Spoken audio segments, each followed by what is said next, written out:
everybody? We're back once again. This is another one of them car podcasts. I don't know if you guys remember, but in the beginning when I used to do these, I'll do it in a car. But we're back anyways. We're gonna be working on trying to get a new setup and everything. I'm still working on it, trying to figure out where everything's gonna end up being placed and stuff. But I just wanted to do another one because they're so fun. And you know, I kind of didn't want to just let this podcast die out, because honestly I do miss doing it. I miss doing it a lot, but just some things have been coming up and haven't been doing them as much as I wanted to. But anyways, again, you guys can always follow the Instagram. That's at Don't Know Podcast. There's Facebook, Don't Know Diaries. It's also on Spotify now. But you know, let's get this. I'm gonna try my best to most likely start doing these a little more, even if it is in the car. Anyways, let's just get into it. COVID is still going around, you know. That I don't think it's gonna be going away anytime soon. Maybe, but as far as like as far as how the world is right now, I don't know if we're on track to like have COVID go away anytime soon. I mean, I do see more people wear masks now, which I guess that's good. I just feel like everybody's just so tired and ready for this to be over with. It's so strange how like in 2 years, not even that, like it's only been a year really.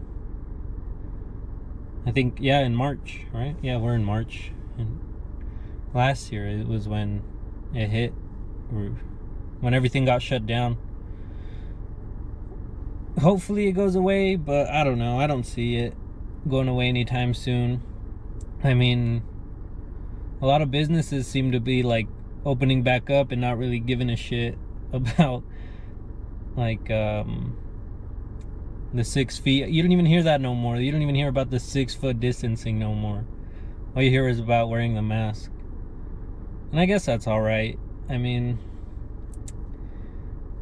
I don't know. So far, it seems like it's more contagious than it was before, or maybe that's just because everybody's just out more. But I don't know. I think as far as like safety is concerned, I feel like we're not doing too bad of a job. Not unlike the beginning, at least, you know, where all the fucking toilet paper was running out. But yeah, I don't think it'll be going away anytime soon, but I definitely think that now it's a little bit more controlled than what it was. At least from my opinion. Maybe I could be wrong. I don't know shit. But the new Godzilla movie's coming out, Godzilla vs. King Kong. A lot of people think that King Kong's gonna win. And let's just say I am full on Team Godzilla.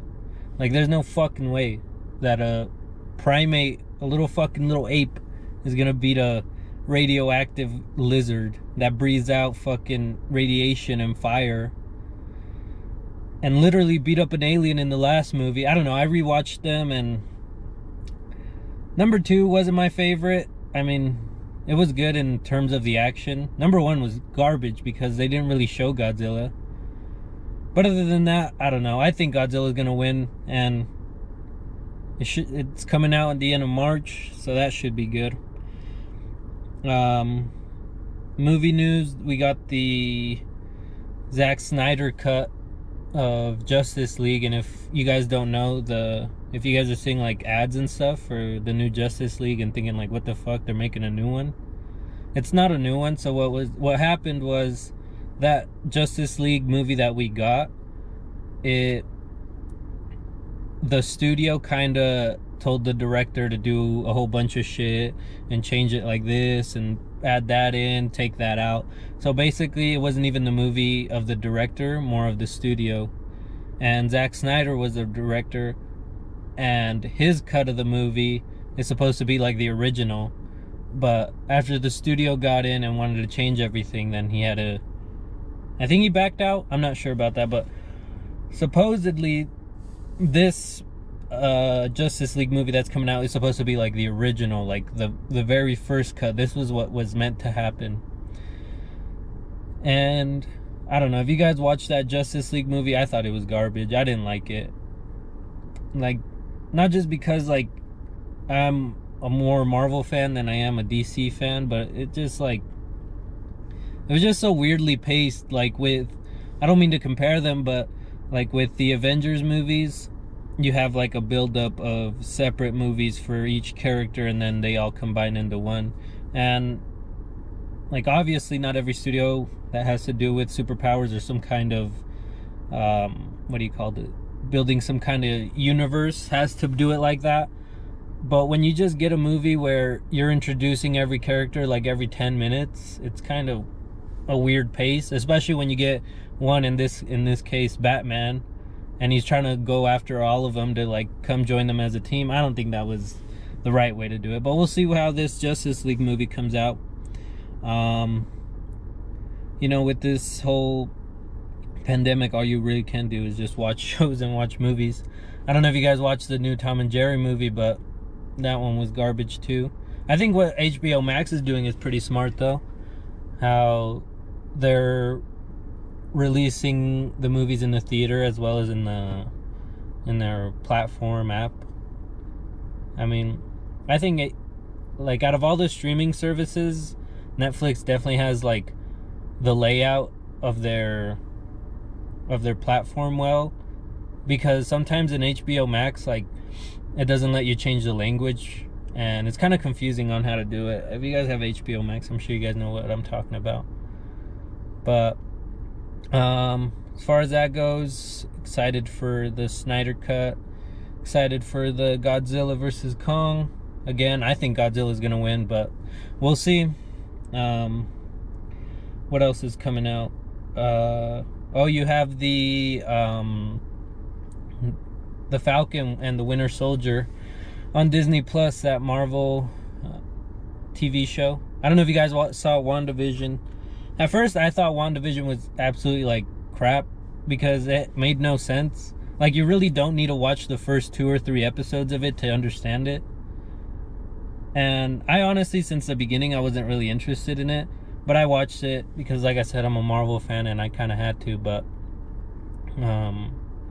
towards the end, it got good. It got interesting. I don't know if they're going to make any connection to, like, the actual MCU. But we'll see. I thought, spoilers for anybody who hasn't seen it, a White Vision comes out. And I thought it was hilarious how when they're fighting, when him and the actual Vision are fighting, the real Vision asks the White Vision, like, why are you fighting me? And then the White Vision says, I was meant to my code says I'm meant to destroy the Vision. And then the actual Vision tells him, well, I'm not really the Vision, I'm just kind of like a hologram, I'm just kind of an imagination of like Wanda's. And then he's like, wait, what? And then he's like, yeah, technically I'm not Vision. And then it fucks up his whole mind, and then he just flies away. I wonder where he went though. I mean, at the end we see like Wanda in a cabin, so who knows? I don't know where that's gonna lead. I'm a little more excited for the Falcon though, the Falcon and the Winter Soldier, more because I like what's his fucking name? The bad guy, Baron Zemo from Civil War. I really liked him, especially because they didn't make his mask look so shitty in the show that's coming out. But we'll see. That one's coming out March 18th. That one should be good. What else have I been up to? As far as like movies and shows go, I saw this documentary, and it's kind of a little fucked up, but I watched this documentary on this dude named Pazuzu. I don't know if any of you guys know who that is. I honestly wish I hadn't seen that. It kind of bums you out. But basically, if you guys want to see it, it's like on YouTube. You can watch it. If you guys just look up The Devil, what's it called? It's like The Devil Unknown or something. I'm sure you guys can find it if you guys just look up Pazuzu. But anyways, so Pazuzu, he was this just this like random white kid that lived in this small town. And I mean, for the most part, he was good like throughout his school life, like through high school. But then he just started getting bullied and not really getting like any attention at home. And as he got older, he just fucking like destroyed his house. So he would just basically invite like anybody he wanted to over, all his friends and everything. And they would just fuck everything up. They didn't care. They were just smoking in the house. They were shitting in the house. They were peeing in the house. They were burning shit up. They were tearing up carpet. They were writing all over the walls. And the mom, or at least the parents, weren't really there. So it was just basically his house. And he was just up to like freaky shit. And if you guys look up a picture of him, like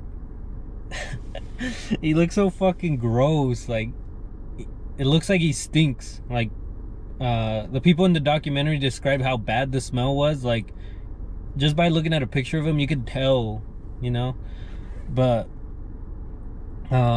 anyways, so in his house he started getting all fucking tattooed, and he would just have like people over and just have he was basically like a king in his house, and he kind of saw it like as a kingdom.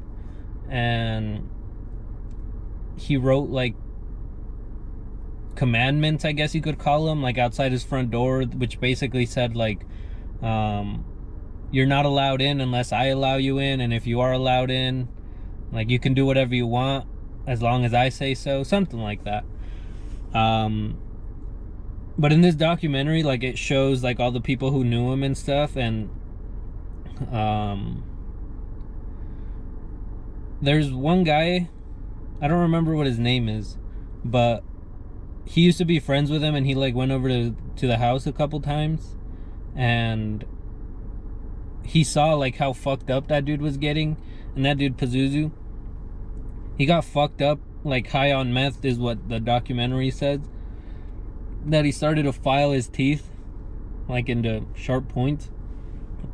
So in like pictures you could see them, they're kind of all like piranha looking like. But so that guy, the guy that they show in the documentary, at first they just thought like, you know, it's just this house everybody gets fucked up at, like nobody cares. But then that dude Pazuzu, it started going around that he was killing people and burying them in their backyard. And a lot of people say that he would tell them like, hey, don't go down in the basement. If you hear noises, don't worry about it. And if they come up, like shoot them. And in the documentary, there's a whole bunch of like people that were surrounded in his life, like his mom.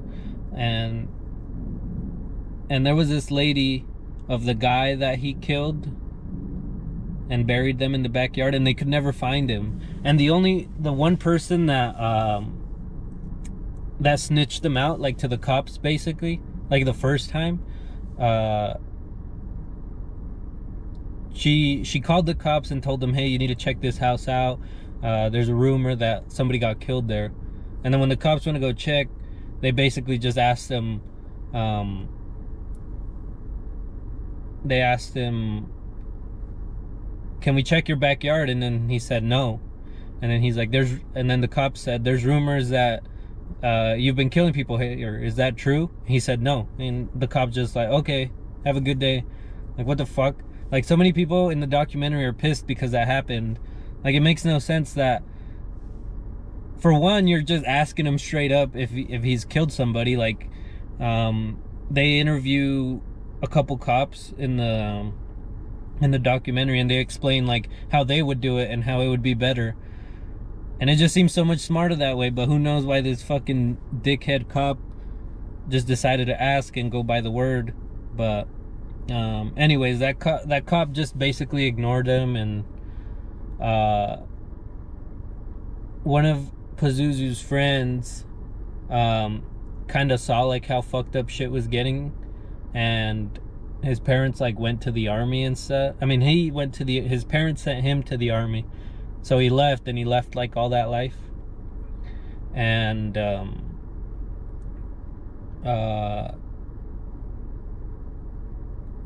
once he comes back, he kind of sees like that place is still fucked up, and he doesn't want to like be surrounded with them. Or I think when he comes back, I think actually when he comes back, he still hangs around there, but he kind of notices like, fuck, this isn't like the type of people I want to hang out with anymore. And then Pazuzu would tell him like, hey, you're gonna help me bury this fucking body like right now, or I'm gonna kill you, and just shit like that. And then he went to the cops, and he told the cops, if you don't kill this motherfucker, or if you don't arrest him, I'm gonna kill him. Like, and that's the only thing that got the cops off their ass at that point. And by then it was too late, because allegedly he killed, I don't know how many, 3-4 people, and buried them in his backyard. And they have like pictures of his backyard, and there's a whole bunch of like lumps and like dirt everywhere. So it looks like some bodies were buried. And then as far as like the house goes, if you look up pictures of his house, that shit is fucking disgusting. There's shit everywhere. Everything's just thrown around, like, and there's all writings on the wall and everything. It's just super bad. It's disgusting. But anyways, since this guy Pazuzu, he was like the king of like his little, what would you call it, like little kingdom he built up at his fucking house. And he would have like hella girls that were his wives, he would call them. And those girls, he would tell them like, hey, if you don't help me bury this body, I'm gonna kill you, and shit like that. But those girls still loved him for some reason. And then once shit went down and everything, and then he got arrested, and they finally sent him to jail. Him and his 2 wives, like the 2 main ones, they're both ugly bitches. Like in the documentary, they express how many wives he had, but I mean, some of them look like fucking, you know, like husbands. Like, they're gross. I don't know. It's quality over quantity, you know. But anyway, so him and the 2 wives got sent to jail. And in jail, he was put on suicide watch because he would try to like cut himself, and he couldn't. And one time after he was put on suicide watch,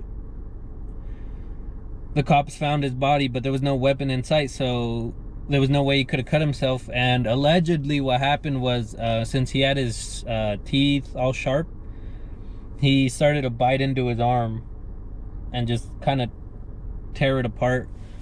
But so there was no weapon, and that's allegedly what happened. So nobody really knows like how he died or what happened. And then the autopsy never says like that he has razor teeth, or that his arm was cut up. So who knows? I really wish the documentary would have solved it. But and as far as the wife goes, I think one of them got the death sentence, and if not that, they got put like life, and then the other one got put just like 6 years, something like that. It was short in comparison. But I don't know, that documentary is super fucked up. Like, I don't know why, but they follow like these 2 crackheads that like to do heroin, and their arms and like legs are so fucked up, they start doing it in between like the webbing of their toes, and they show like the whole thing, and after they do the heroin they're all like passed out on their bed. It's just super weird. Like, honestly, it feels like all the people that were in the documentary,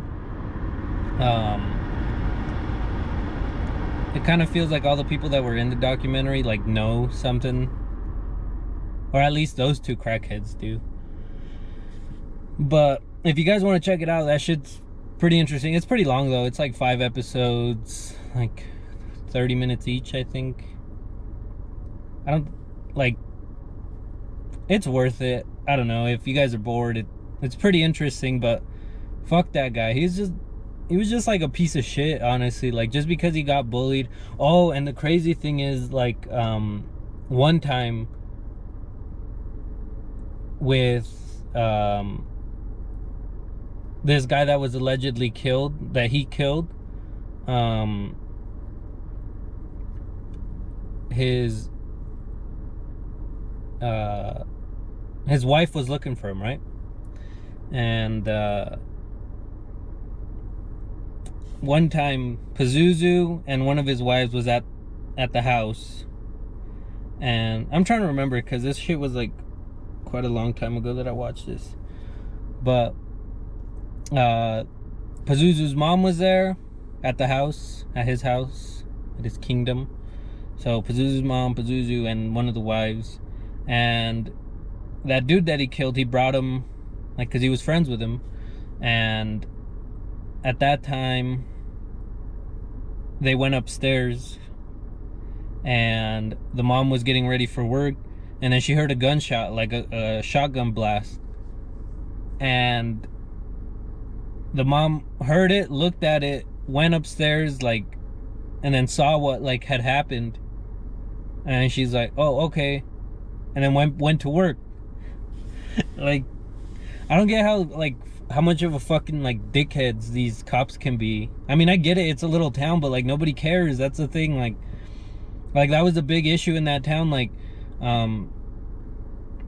it seemed like nobody cared that this fucking like white crackhead dude was just living it up, doing what the fuck he wanted, killing people at his own house. And once Pazuzu died and everything cleared, they the neighbors, the whole neighborhood there, just wanted to get that house torn down. And I really like what the documentary says, like, about how that town and like those people kind of just want to brush it away instead of kind of facing what had happened, because nobody helped. Like, because honestly it just seemed like he was just some bullied kid that got a house to himself and then was like, fuck it, I'm gonna be this tough ass piece of shit because now I can and nobody's gonna bully me.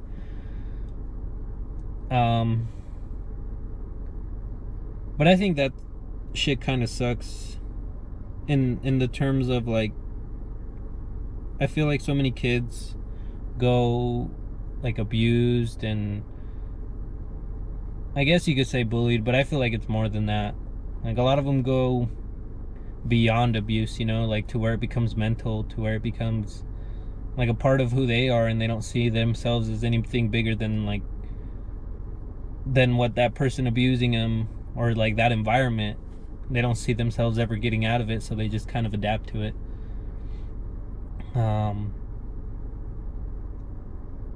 And a long time ago, I have a podcast on it too, and it kind of brings up the point to where, I don't know if you guys have seen the trials of Gabriel Fernandez, but if you guys want to check that one out too, it's honestly, it's like, it's one of the saddest things you'll ever see, but I feel like it's necessary for everybody to watch it, simply because there's kids you see every day that, you know, like, something's up with them. Like, somehow they're getting abused at home, or somehow like they're not comfortable with who they're with, or but not many of us have like the courage or the interest, I guess you could say, like, to speak up about it.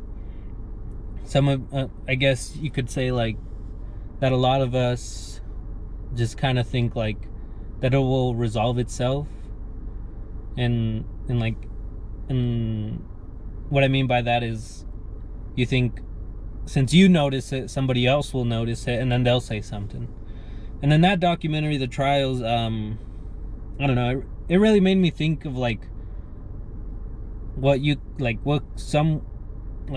someone could do, like what yourself can do to like help kids around you. Because I do remember like at school and stuff, when I was in elementary and junior high, like you would see it a lot. I remember there was this girl I was really into. She was in, what was this? It had to be like 3rd, 4th grade maybe. So there was this girl I was really into. So this girl, she like would come in wearing the exact same clothes like every day. And it looked like she'd never showered. But for some reason I was just into that. I don't know, maybe I thought I could help or something. But you know, even as kids you see this, and my point being is you could do like so much just being there for somebody, you know? Like with that dude, Pazuzu, maybe if somebody would have helped him out, maybe if somebody would have said something, maybe if somebody would have guided him towards a better direction, things would have been different. And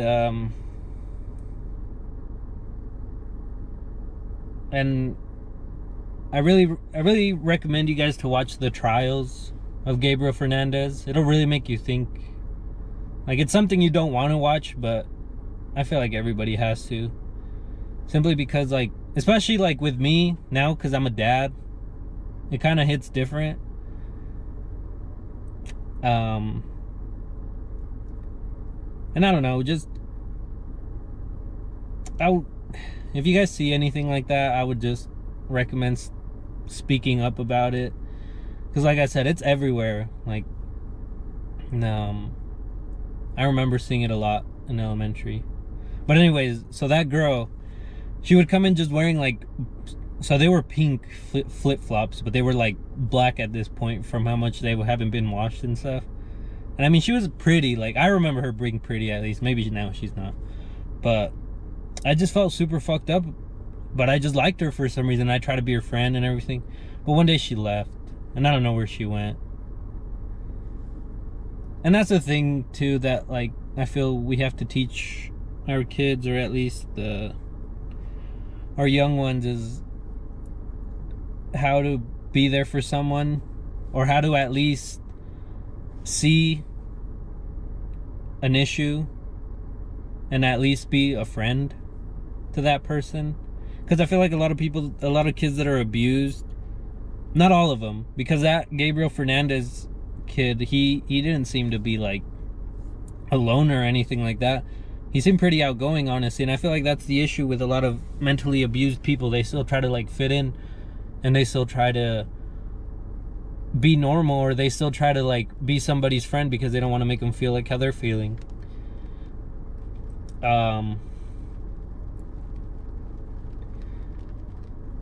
But I don't know. At least what I'm trying to, or I hope to teach my son, is to maybe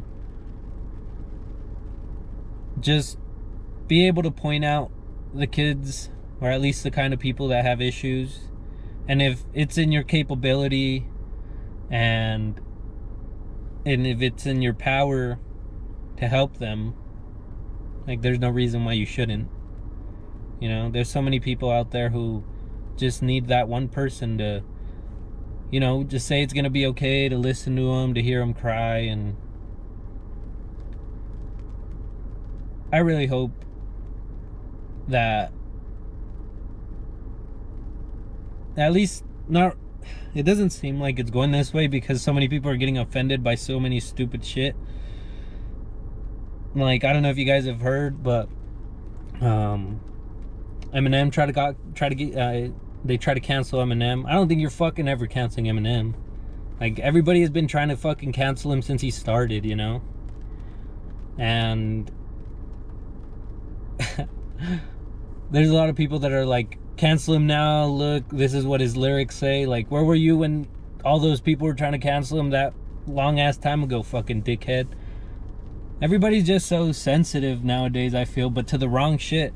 Like, you could see some dude, you could see a video of some dude chopping somebody's head off up in Syria or up in Mexico, or you know, anywhere like that. You could see some cartel shit and it don't even faze you, because you know you can't change it, and you know you can't like do anything about it because it's out of your control, right? And even if you did try to do something about it, maybe you're scared, maybe this, maybe that. But I feel like a lot of people now, since they kind of have a voice as to like their social media and shit like that, they feel like they could just say whatever needs to be said, or at least whatever they want to say.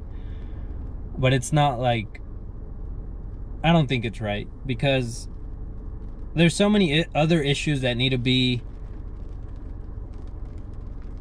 what's the fucking word? I'm so lost. There's so many issues that need to be brought up that people aren't bringing up, and instead all the news is portraying is like all these sensitive ass people and what they're trying to change and what they're trying to do. Like so many people want to stop, so many people want to cancel like absolutely everything because they think it's offensive and maybe this and that. But just because you find it offensive, like, doesn't mean that it wasn't made with like, doesn't mean it was made with malicious intent. And what I mean by that is, for example, they're trying to fucking cancel, what's his face, Speedy Gonzalez from the Looney Tunes.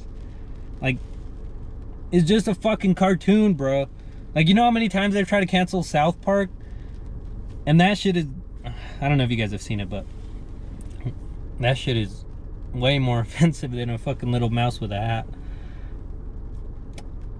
I don't know, so many issues that sensitive people are bringing up that are quieting all the other people who actually have important issues to bring up. And who knows, maybe times will change. I feel like they will. I feel like times will get better and will adapt to all this cancel culture bullshit, but I don't think it'll last that long, because the fact of the matter is so many people have different opinions and so many people have different views on things that no matter how hard you try or no matter what you say, it'll never change that. Like, take example the Michael Jackson issue. Now, if you haven't seen Leaving Neverland, that's another documentary you should watch. But anyways, my point being is, so many people still love him and they won't believe it, of what the accusations say. And on the other hand, so many people stop listening to him or stop being one of his followers because of those accusations. So there's always going to be like a kind of balance that happens, to where some people will stick to their opinion and some people that are willing to open their mind a little bit and just hear them out. And some people just want to hear the facts and then make their opinion based off of that. But now what's happening is that the facts are kind of getting skewed, you know, because in the example of Eminem, you'll get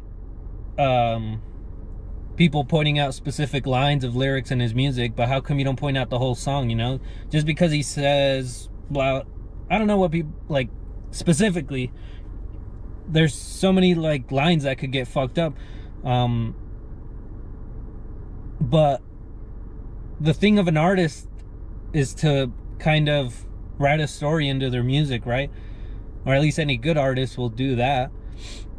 And that's what Eminem does. Like, it doesn't just mean like he's gonna fucking kill his mom. Like, there's a whole story behind like how he got to that point or how he feels that way. So my point being is, so many people just look at that little line and look at that little shit and just nitpick all the little things that are said wrong, or nitpick all the things that shouldn't be said, and ignore the whole rest of the story or whatever. And I don't know, honestly, I think with all that being said, I think it'll get better, because at least any normal person that I've met in my life is not like that. Any like regular person that I've met, they have their opinions, and most of them are willing to be open about it. But it's when these fucking dickheads who think they have all this power can just start canceling shit. And the fucked up thing is too, like, all those studios, all these platforms, all this, they'll actually cancel it too, just so they don't seem, or just so they don't offend anybody. But at this point, like, no matter that 100,000 followers they lose, it won't just be that. It most likely will be more, because of what you just canceled, because maybe somebody watched, or maybe somebody tuned into that character, to that song, to that lyric, or somebody just connected to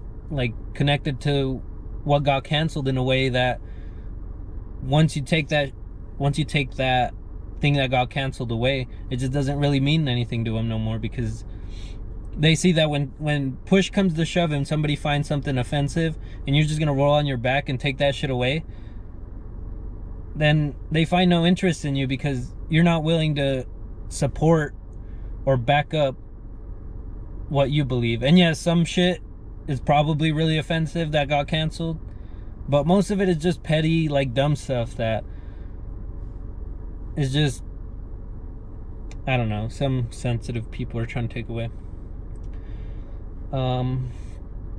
With that being said, I think I'm gonna call that an episode on the rant. Again, these will be up on YouTube, Facebook. They'll also be up on Spotify, Castbox. I always forget about Castbox. They'll be up here shortly. And